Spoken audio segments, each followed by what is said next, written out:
Това е село Водна. Намира се на около 30 км от град Видин. Влизаме в старото училище, днес изоставено на времето.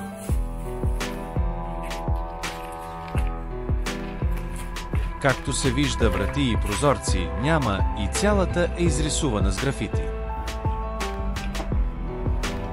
На места растенията вече влизат вътре.